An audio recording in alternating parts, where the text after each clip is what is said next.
Hello, my name is Geraldine Heft, and today I will be giving a presentation on strategies for successful project management. Today I will touch a bit on international aspects of project management, cultural differences, agile project management, as well as some of the certifications that are available through the Project Management Institute. So first of all, we will talk about project closeout and some of the major deliverables. Now for project closeout, there are three major deliverables, which include wrapping up the project audit, the evaluation of performance. Now for these deliverables, the first one is the project wrap-up, which ensures that the customer approves of and accepts the result. So this also includes tying up any loose ends, and that might mean closing out accounts that were associated with the project or any other little odds and ends that are remaining. The second deliverable would be the project audit or the post-project review, and this actually helps the team to assess the project's success.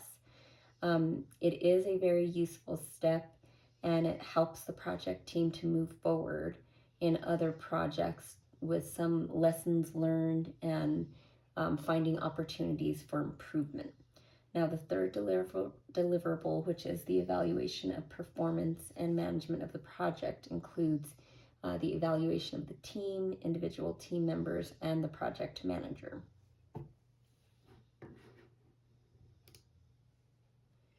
Next is the types of project closures. So of these, there are the normal, premature, perpetual, failed project, and the changed priority. So the normal project is kind of descriptive in the name. It would be just your typical project that has gone according to plan and is now ready to close. A premature project would be one that has been completed early, so some of the timelines that you originally had may not be applicable anymore, but you would move forward with all of the necessary closeout tasks. The perpetual project closure is where it's associated with a project that seems to continue and not really have an ending, and this is usually due to constant add-ons. So at some point the team will have to review what's going on and find a way to bring the project to an end. A failed project is one in which the deliverables were not or could not be met, and it is eventually shut down. So many times these shutdowns are due to things that are out of the team's control. So it may not reflect an actual failure, but just something that arose that was making the project no longer viable. And last but not least is a changed priority closure, and that is one where a project's strategy has changed directions, and so the original project scope and deliverables are no longer applicable.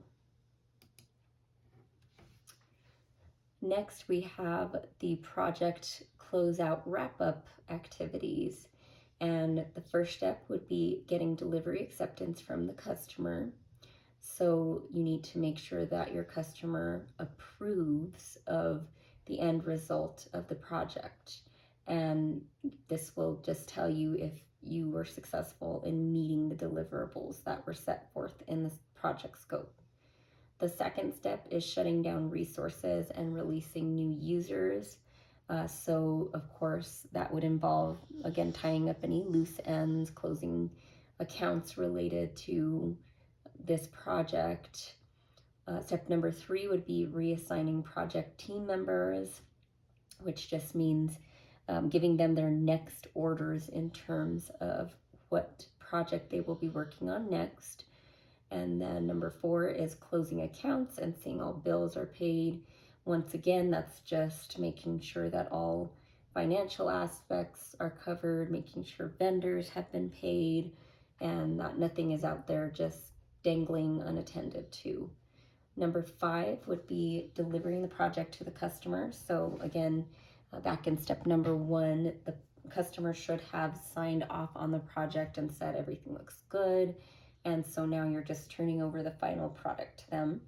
And then step number 6 is going to be creating a final report. So again, that's just going back and reviewing how successful the project was and just taking any best practices or lessons learned that you can go on into your next project with.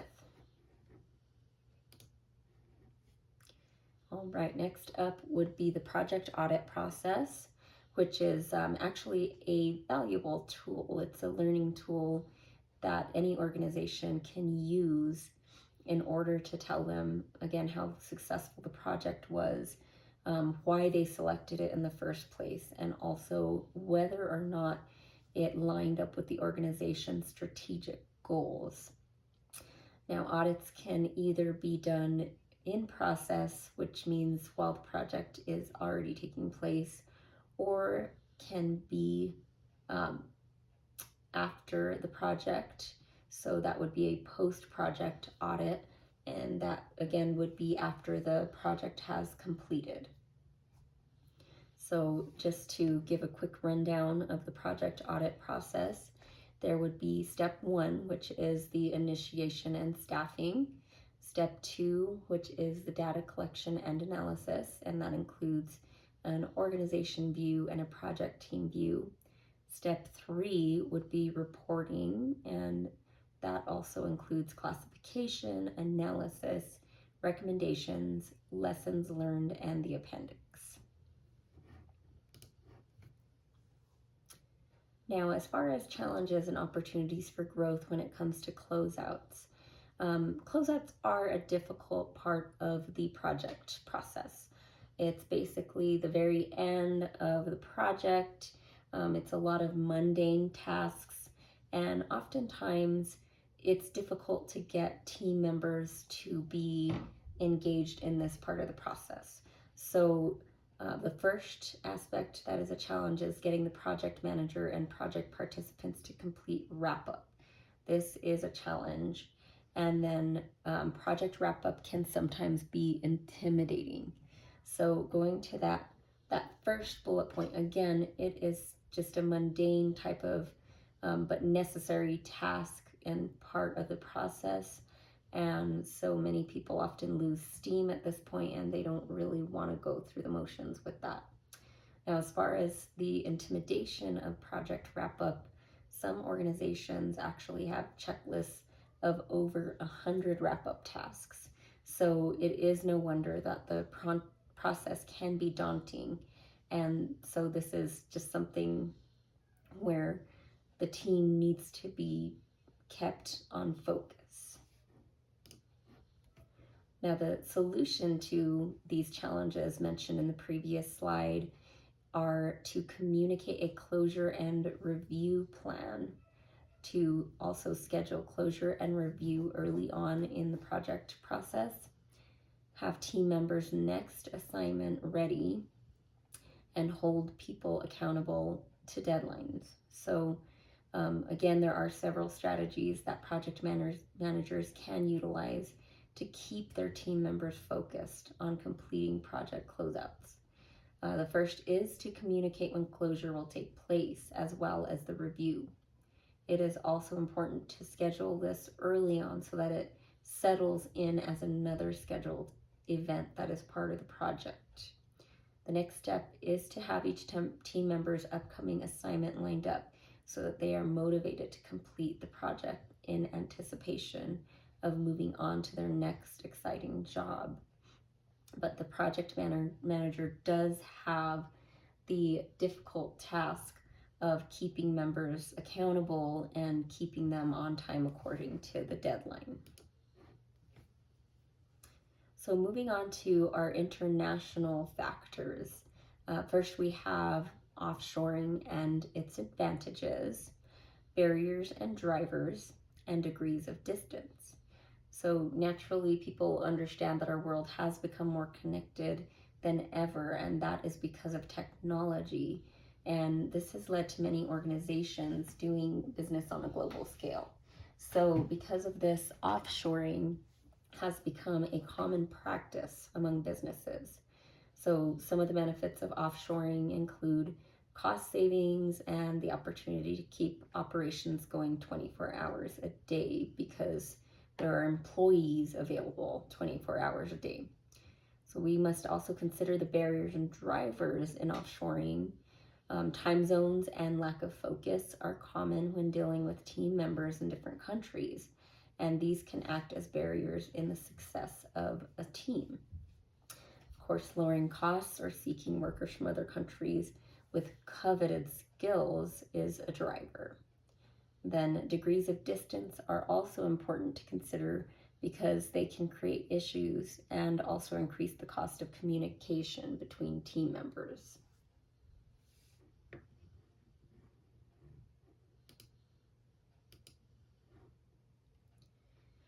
So next we have the international factors, which touches on the importance of communication. So the importance of communication includes fostering a high level of trust, having a plan, considering time zones, and considering the culture. So communication, as we have learned, is key, especially when it comes to international project management. So the first step is always to create trust within the team, and this can be done by understanding cultural differences amongst team members. It's also important to find ways to bond as a team and to create strong team identity with clear norms. The project manager in these situations must have a clear and consistent communication plan. They need to be considerate of time zones for all team members and make sure to keep team meeting times fair for everyone. They must also consider the cultural background of team members.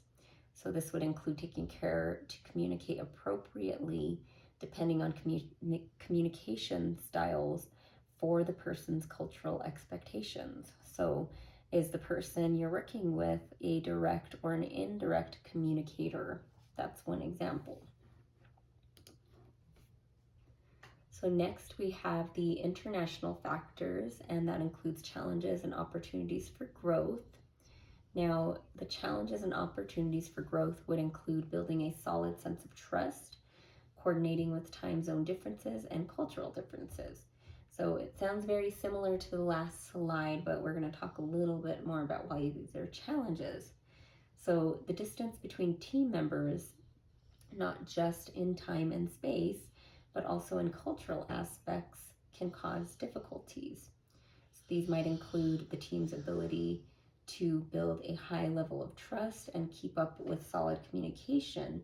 And that can be in part due to time differences. So bringing people of different languages, cultures, norms, and upbringings can also cause friction among team members. However, these challenges can also present many opportunities for growth by expanding in ideas and exposure to different ways of doing things. Now, international factors do have some solutions to the challenges presented. So the approach that I would recommend is training for the people that are going to be working on these international teams. So there could be cultural sensitivity training, communication training, and diversity training. And then also the project manager can practice good conflict resolution. So by being proactive and getting training for your team members so that they can be more sensitive to the differences and perspectives of those who they will be working with can go a long way in preventing issues in the first place. But should conflict arise due to some of these differences, the project manager can certainly utilize some of the positive conflict resolution approaches to go ahead and nip that in the bud. Now, we do have cross-cultural considerations, and that would include what are gender roles in the culture, what form of communication is best, what style of leadership is best, And I will go into each of these and talk a little bit about why they should be considerations. So these are just a few of the things that international project managers should bear in mind when taking on a foreign assignment. So first, consider what role gender plays in the business arena. What form of communication is going to bring the best result, and what kind of leadership style the culture places stock in. So for example, try to consider whether an indirect or direct communication style is going to be most beneficial. Also, ask if this culture has respect for autocratic leadership styles or if they respond well to a servant leader approach.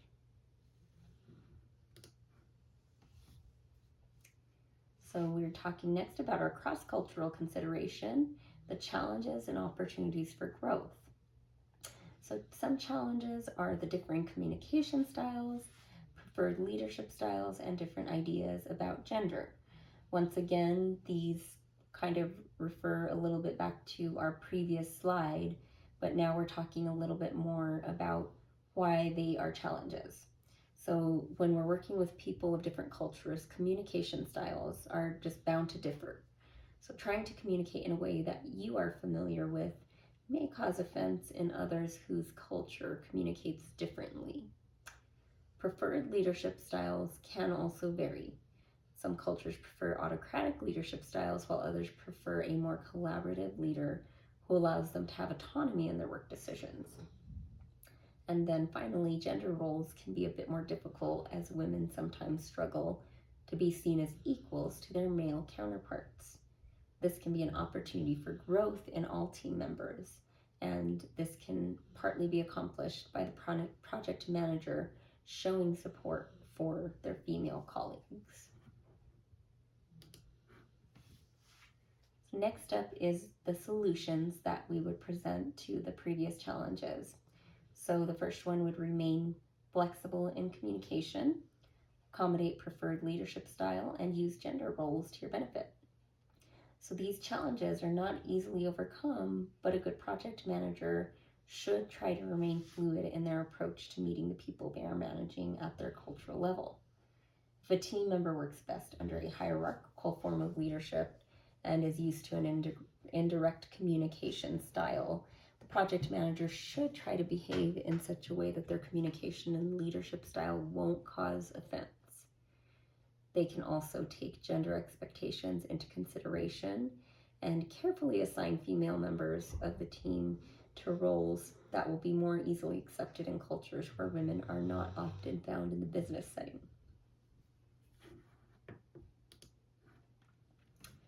So now we will move on to our discussion of Agile Project Management. So there are a couple of key things to keep in mind. First of all, this is not standard project management. Agile Project Management works on an incremental, iterative development basis. It allows for flexibility and it manages changes. So right now in our world, the project management industry has seen the need for greater levels of agility and flexibility.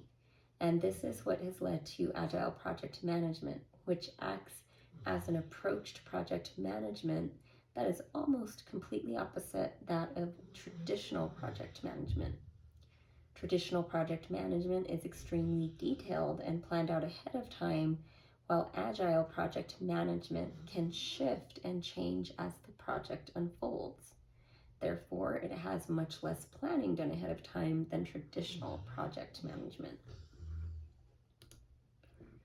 So now we'll just take a look at a side-by-side comparison of traditional project management and Agile Project Management.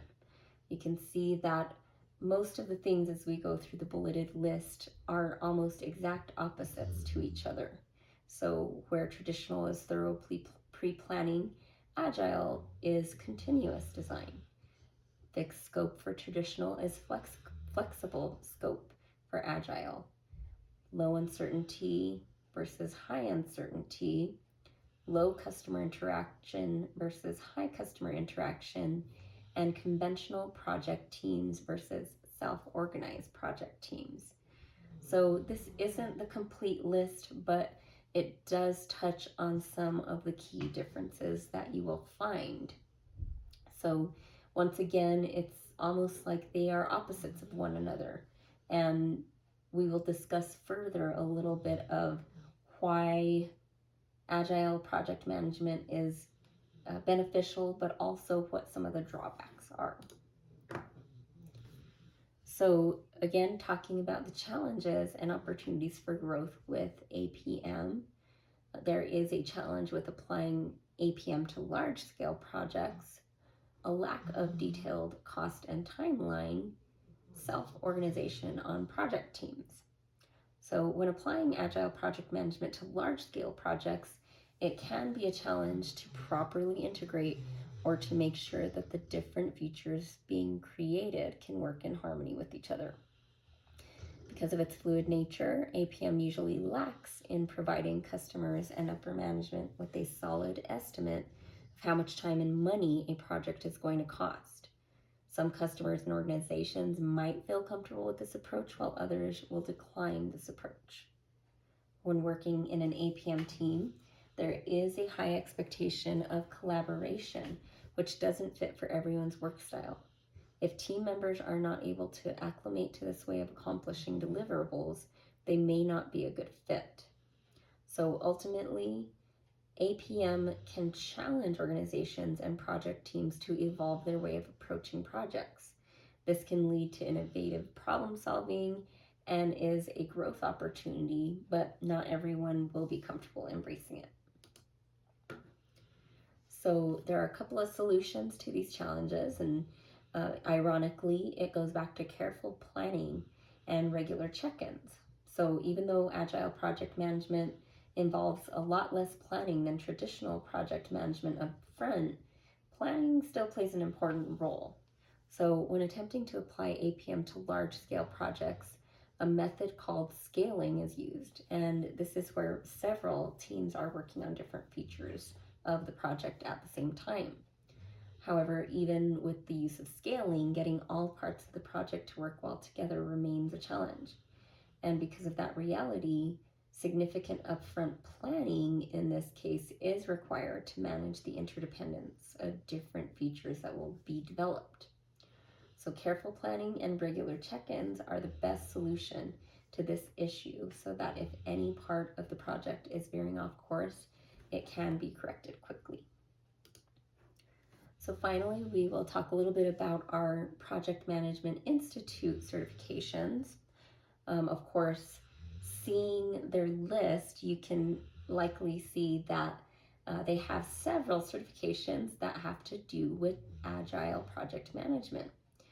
They still have their typical project management professional, the PMP, which is always a good place to start if someone is interested in getting into project management as a career. But you can see below it are 5 different certifications that have to do with Agile project management. So we have the Disciplined Agile Scrum Master, the PMI Agile Certified Practitioner, the Disciplined Agile Senior Scrum Master, the Disciplined Agile Value Stream Consultant, and finally, the Disciplined Agile Coach. So this ought to be an indication of just how much project management is embracing APM. So that concludes our presentation today. I really appreciate the time, and I thank you once again.